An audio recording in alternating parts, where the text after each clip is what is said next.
Welcome to the Astro Tantric YouTube channel. Here, we explore the history, meaning, and cultural background of astrology and Tantric Vidya in a safe and educational way. Radhe Radhe. আসো কেমন সবাই সবাইরে নিও পৌষ মাসের সংক্রান্তির লম্বা চওড়া নমস্কার। জয় রাধে গোবিন্দ।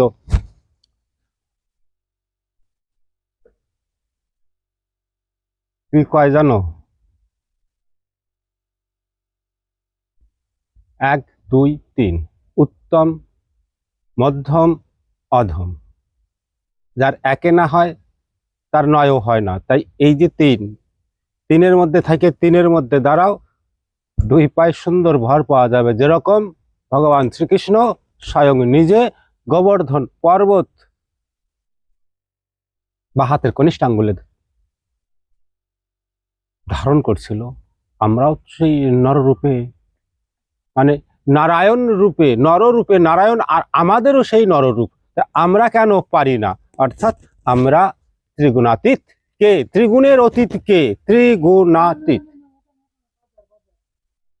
ত্রিগুণের অতীত, ত্রিগুণের অতীতের সন্ধান করতে হবে। তাই বলি, ছোট ছোট 2-4টে বিদ্যা দিয়ে আজকে।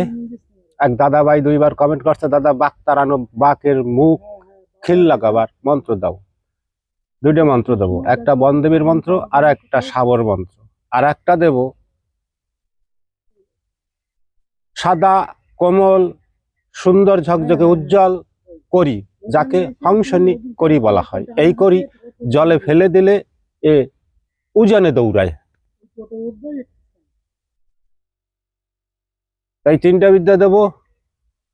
প্রথম, বাঘের মা বনদেবীর জঙ্গলে ঢুকলে, প্রবেশ করলে বনদেবীর কৃপায় জঙ্গলের শুধু বাঘ না, কোনো হিংস্র জন্তুর সাথে তোমার দর্শন হবে না।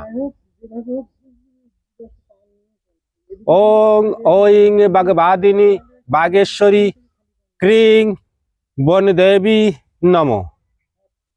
এ গেল আমার পরীক্ষা নিরীক্ষা করা মন্ত্র। আমি যতবার আসাম জঙ্গল, নৈনিতাল জঙ্গল, আরো আশেপাশে যা আছে, লখনৌর দিক দিয়ে জায়গা বাঘ ভাল্লুক কাছে গেছি, মায়ের কৃপায় এই মন্ত্রে ভূমিতে জঙ্গলে প্রবেশ করার আগে প্রণাম করিয়া, মা বনদেবীর স্মরণ করিয়া মন্ত্র 5বার 7বার 11বার জপ করো। 10 দিকে দৃষ্টিপাত করিয়া নিজের বুকে 3টে ফু দিয়ে জঙ্গলে প্রবেশ করো। মা বনদেবীর কৃপায় সামনে বাঘ পড়বে না, কেননা তিনি বাগেশ্বরী, বাগবাদিনী, সর্বেশ্বর, দেবতাদেরও জননী। এবার তার শরণাপন্ন হইলে পর জগতে দুশ্মন বলতে কেউ থাকে না।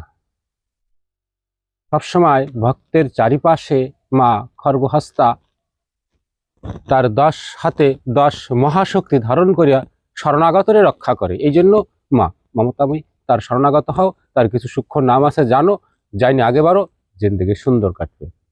এইবার দ্বিতীয় মন্ত্র দেখো। এই মন্ত্রে আগে যেটা বললাম ওটা জপ ঠপের দরকার নাই, শুধু মুখস্থ করে নিলে কাজ করবে। আর এইটারে 108 বার জপ করে নেবা। সাবর মন্ত্র, গুরু গোখরনাথের মন্ত্র, সাবর মন্ত্র। এই মন্ত্রের 108 বার জপ করিয়া যখন জঙ্গলে প্রবেশ করবা, বা সামনে যদি বাঘও পড়ে যায়, এই মন্ত্র জপ করিয়া 3 5 7টা তালি দেবা, দেখবা যে বাঘ উল্টে দৌড়চ্ছে। আর জঙ্গলে প্রবেশ করার আগে জঙ্গল দেবতা বনদেবীর স্মরণ করিয়া মন্ত্র জপ করে 7বার জপ করবা, বুকে 7টা ফু দেবা, 7টা তালি দেবা, জঙ্গলে প্রবেশ করবা। সামনে কোনো জঙ্গলের হিংস্র জন্তু পড়বেই না। স্মরণে রাখতে হবে, বনদেবী এনার আলাদা, যেরকম কামাখ্যা মন্দিরে মায়ের যে মূর্তি আছে 6টা, একটা শরীরে 6টা শির, এরকম বনদেবীর আলাদা এক মূর্তি ধ্যান আছে। সেগুলো পরে কোনো সময় সুন্দরভাবে ভিডিও করে দেবে, লং ভিডিও হবে, দেখা যাবে তখন। এইবার বলি, সাপের চিকিৎসা বা তন্ত্র সাধনায় আমরা কি করে সহজে সিদ্ধি লাভ করতে পারবো।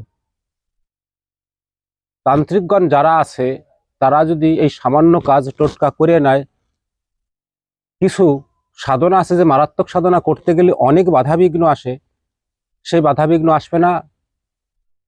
অল্পতেই অনায়াসে নির্বিঘ্ন সাধনা তাড়াতাড়ি সিদ্ধি লাভ করা যায়। বাজারে কিনতে পাওয়া যায় বা সাগরের পাড়ে ঘুরলেও তা খুঁজলেও পাওয়া যায়। করি, যা জলে জন্মায়। হাংসিনী করি, দেখতে সুন্দর, দুধের মতো সাদা, অতি কোমল, অতি ছোট। হাংসিনী করি, দেখতে সুন্দর, দুধের মতো সাদা সাদা, অতি কোমল। এর আইনা পরিষ্কার পরিচ্ছন্ন করে ধুইয়া স্রোতের জলে ছাড়িয়ে দেবা, দেখবা যে ডুববে না, এই উপরের দিক চলতেছে। অনেকে লাঠি দেখায়, জল দিলে লাফাই ওঠে, স্রোতের জলে ছাড়িয়ে দিলে দৌড়ায়। এই মরা করি জোগাড় করে বাজারের থেকে আনো বা সমুদ্রের পাড়ের থেকে কুড়াই আনো, যে কোনো প্রকারে সংগ্রহ করবা। সংগ্রহ করার পরে কি করবা, আরে ধুইয়া সুন্দর করিয়া, তারপরে দুধ গঙ্গা জল দিয়ে তেল তুলসী দিয়ে শোধন করিয়া ধূপ দ্বীপ দেখাইয়া কাছে রাখবা। কাছে রাখে ওরে স্রোতের জলে ছাড়িয়ে দেওয়া, দেখবা যে উজরে ধাবিত হচ্ছে।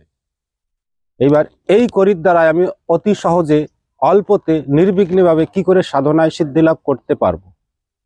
তামা ও পারা, পারা তো সবাই চেনো, তামাও সবাই চেনো। শুদ্ধ পারা, শুদ্ধ তামা, দুইটারে নিয়ে একসাথে প্রেষণ করবা। যে কোনো প্রকারে চন্দন বানাবা, তামা আর পারারে।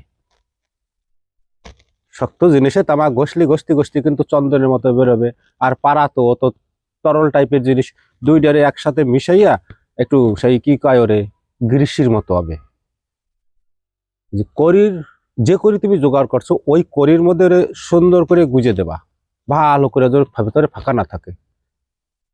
গুজে দিয়া ওর মুখ আটকায় নেবা, পবিত্র দ্রব্য দিয়ে মুখ আটকায় নেবা। মুখ আটকানোর পরে ব্যাস, আবার ওরে শুধু দুধে, শুদ্ধ গায়ের দুধে ওরে কিছু সময় ডুবাই রাখো। ডুবাই রাখে ওরে ধূপ দ্বীপ দিয়া নিজের গালে করিটা রাখো সব সময়ের জন্য। দরকার পড়ে সুতো তো বাঁধা যাবে না, ফুটো তো করা যাবে না, ওরে গালে রাখার চেষ্টা করবা। সাধনা যখন করতে যাবা, ওই করি গালে রাখবা। বেশিরভাগ সময় গালে রাখতে পারলে তোমারে যদি সাপেও কামড়ায়, সাপের বিষেও তোমার রিয়াকশন করবে না।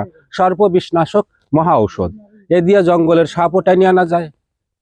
রোগীরে সাপে কামড়াইছে, সাপের বিষও 2-4 মিনিটে এই একই করির মাধ্যমে নামাই নেওয়া যায়। এর আলাদা ফর্মুলা আছে, একটু খাটনি করো, বলবো অন্য কোনো সময় সেসব পদ্ধতি।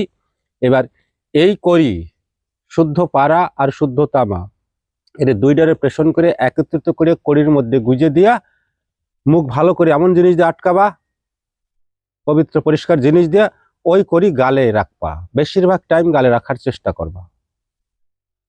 এই করি যে গালে রাখবে, তার শরীরে কোনো ব্যাধিও হবে না, মনে থাকে যেন।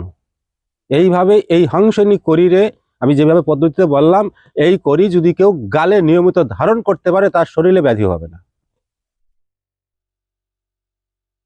এই জন্য আমাদের ওই যে একটা কথা বলে শেষ করি, একটা মন্ত্র আছে, গুরুর প্রণামী বা শিবের প্রণামী। ওম অখণ্ডলা মণ্ডলা কারম ব্যক্তম জন চরাচরম তৎপদং দর্শিতাং জন তস্মৈ শ্রী গুরায়। অজ্ঞান তিমিরস্য শলাকয়া জ্ঞান অঞ্জনে চক্ষুর মিলিতাং জন তস্মৈ শ্রী গুরাবে নমঃ। এই শব্দগুলোর অনেক ভালো করিয়া এর বিশ্লেষণ করতে হয়, কি আছে এর মধ্যে লুকানো। সংস্কৃত ভাষাতে বলে দিচ্ছে সব গুরু গোসাইরা, এর মধ্যে লুকানো কি আছে, কিভাবে, কোন জায়গায়, কোথায় গেলে প্রকৃতি জ্ঞান।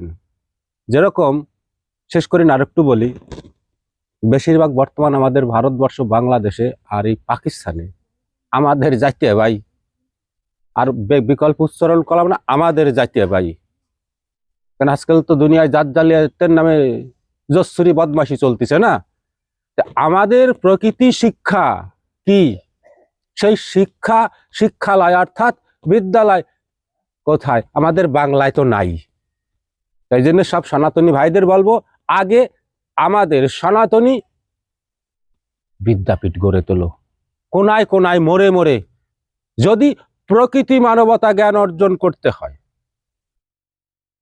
মানুষ তার মধ্যে সর্বরকমের হুঁশ থাকার দরকার আছে। স্মরণ থাকতে মরণ নাই, বাংলা ভাষায় কয় না মানসি। আমরা গেছি সেই আমাদের ধর্মের থেকে মুখ ঘুরে আর এক দিকে চলতেছি, মানে বেধর্মীয় তা এর থেকেও মনে হয় ভালো, জানতে করবো না। কারণ ওই যে বাংলা একটা কথা কয়, থাকতে খায় না হে হালায় এক কপাল পোড়া, আর যে না থাকতে খাইতে চায় সেই শালা হচ্ছে আরেক কপাল পোড়া। আমরা বলতে পারো যে সনাতনী বর্তমান আশি সমাজে আমরা কোন কপাল পোড়া, কেউ কমেন্ট করে কইও। জয় রাধে, আর বললাম না।